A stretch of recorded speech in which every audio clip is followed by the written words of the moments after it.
A falha na criação se reflete no fatiamento da consciência da Trimurti, uma vez que sempre houve falhas da Trimurti: Brahma, Vishnu e Shiva.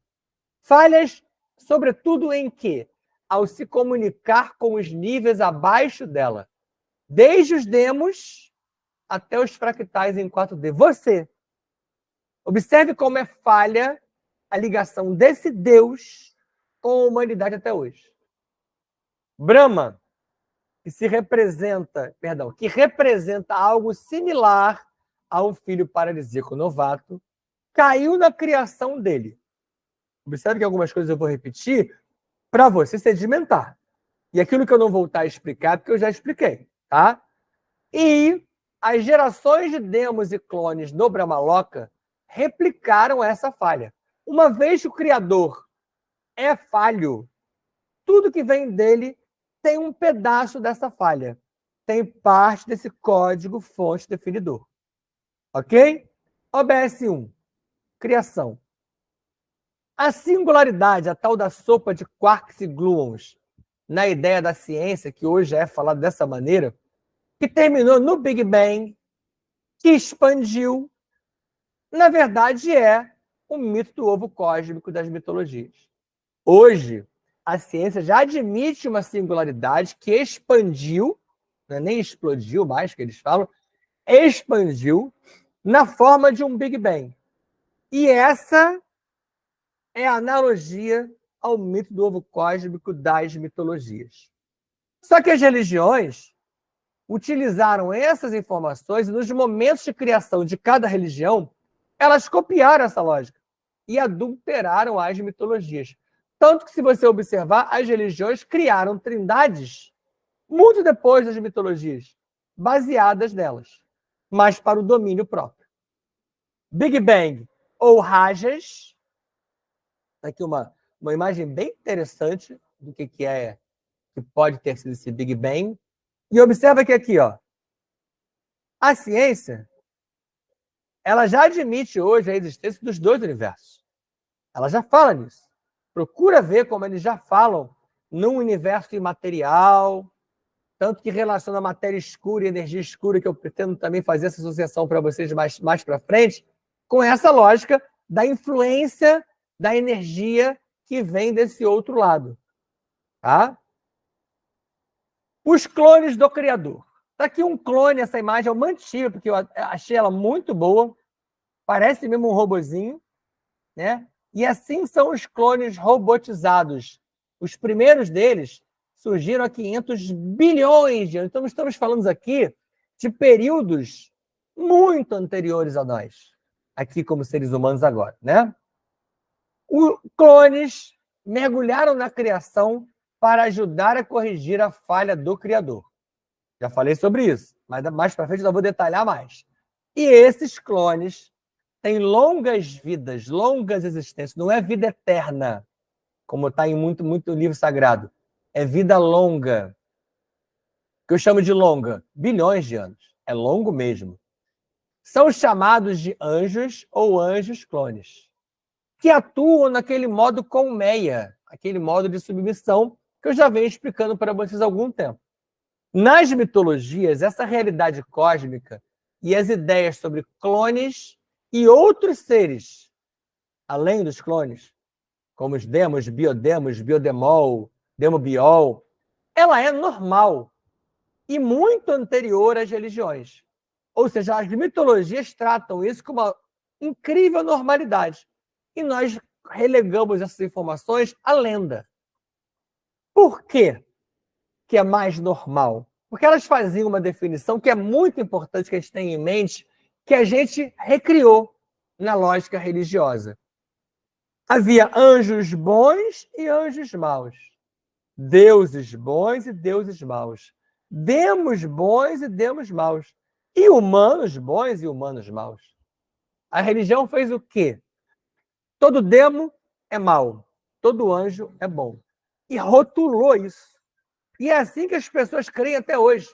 Tanto que você ouve a palavra demo, você pensa em diabo. Demônio. E não é. Você ouve a palavra anjo, você pensa em asa, você pensa em beleza, você pensa em anjo branco, louro, de olho azul. E não é assim. Não funciona dessa maneira. Poucos clones saíram da robotização, eu já expliquei um pouquinho sobre isso em várias aulas e palestras. O raciocínio deles, se é que eu posso chamar de raciocínio, é limitado pelo criador, porque ele é um clone, eu estou falando do clone, não do demo, tá? São muito distintos dos seres biológicos. Você, por exemplo, tem um cérebro bilatério. Eles têm cérebro radiata, eles não têm sentimento, eles não sentem nada. Eles são frios. Esses seres humanos, na verdade, antes dos humanos, os seres biológicos só surgiram bilhões de anos depois. Tá? A formação da Trimurti. Esse aqui é Shiva, numa imagem que eu mudei, eu achei essa mais bonitinha. Você vai entender comigo futuramente a relação de Shiva com os animais, é fantástico. Esse é um dos que quebrou a submissão. Não igual fez Iaulos Bel, nem Pandora, nem Eva, mas ele vai dar uma quebrada aqui em Brahma. Só que, infelizmente, ele quebra a submissão em relação a Brahma, mas ele quer os outros seres todos submissos a ele. Se possível, inclusive Brahma. Então, é uma coisa que não funciona direito dessa maneira. Quando eu quero que a coisa funcione, mas eu olho só para o meu umbigo, fica uma coisa estranha. Um desses clones, vamos lá. Um desses clones, inicialmente, Shiva, era um clone de Brahma. Ele se voltou contra Brahma porque ele já foi um clone diferente. Ele percebeu que aquilo estava errado, que aquela criação estava estranha, que aquilo não ia dar certo, que não estava legal. E o que foi essa atuação de Shiva? Foi Shiva tentando corrigir a falha, interrompendo a geração de de clones doentes do Criador. Então, algumas mitologias narram que Shiva agrediu Brahma, mas não para matar, porque eles depois vão notar, está até aqui embaixo, ó, eles vão notar que é impossível a mútua destruição, mas ele agride Brahma para Brahma parar de gerar clone. Com a pancada que ele deu em Brahma, e aqui eu estou tentando humanizar uma coisa que é difícil até de explicar, né? Ele deu uma pancada energética em Brahma, e Brahma, claro que não morreu, nem mal se machucou, mas parou de gerar outros clones. Ok? Shiva, assim, passou a concorrer com Brahma no controle da criação, inclusive dentro do próprio Brahma Loka. Está aqui o que eu falei, ó. Ele quebrou a submissão, mas ele passou a querer ser um novo Brahma. Quer dizer, então aqui tem um contrassenso. E Shiva também é caracterizado por essa volúpia, por esse ímpeto, por esse comportamento meio bipolar. OBS. Criação. Com o ataque, Brahma parou de criar clones. Brahma nunca entendeu que Shiva tentou ajudar na criação e destruiu o corpo clone de Shiva. Então, o que acontece aqui? Brahma revidou.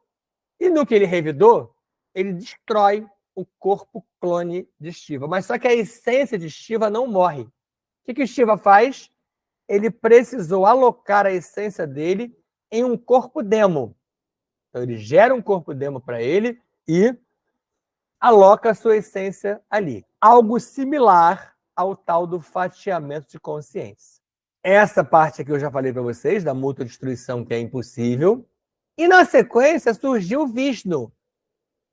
E aí tem várias versões. Alguns dizem que primeiro Vishnu surgiu como clone, depois ele se apropriou de um corpo demo, ou ele, como uma etapa além, ele já surge como demo, como corpo demo. Tanto que ele é visto como o liberto. Ele se liberta o quê? Da fonte de Brahma. Ele é visto como o liberto, mas ele é da mesma fonte de Brahma. Lembra que eu falei lá no primeiro ou no segundo slide? Que eles vêm do mesmo local, do mesmo alguém, é a mesma fonte.